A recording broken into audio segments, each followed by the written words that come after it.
Energy is produced in the core of the Sun through nuclear reactions. Small nuclei combine to form larger nuclei in nuclear fusion and release energy in the process. That energy then makes its way toward the surface of the Sun. There are three major modes of thermal transport: conduction, convection, and radiation. This is our second video looking at thermal transport in the Sun, and will specifically study convection, which is the dominant mechanism in the outer part of the Sun. Convection is the actual movement of material in fluids due to buoyancy. Hotter material has relatively lower density, and thus it rises, much like a hot air balloon. Cooler material has higher density, and thus it sinks. We can easily illustrate convection with the following equipment: hot plate, small pan, silicone oil, and aluminum powder.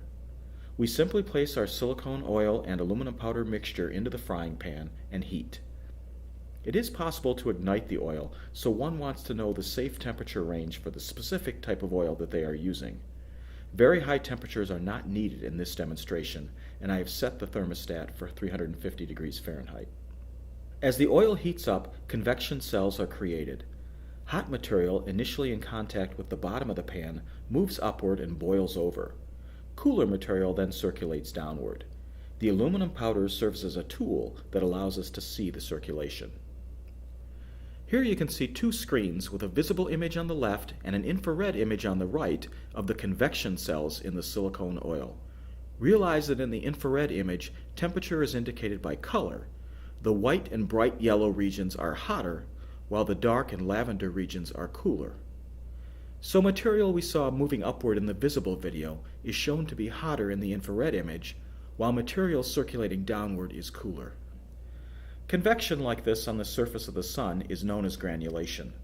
The material that is moving upward at several kilometers per second toward the surface appears brighter, and the cooler material moving downward is darker, giving the Sun this mottled appearance.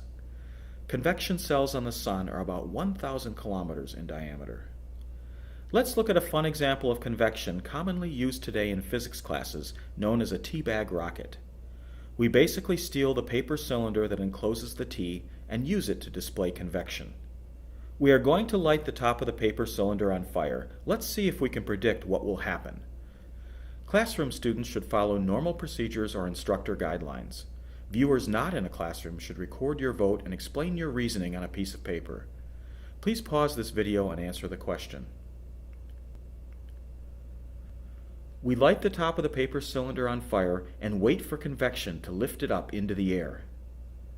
The flames heat the air trapped inside the cylinder and above it, lowering its density. Cooler, higher density air from outside the cylinder rushes in to fill the void under the flames, and a convection current is started. As soon as enough of the teabag has burnt away to lower its weight, our rocket is born.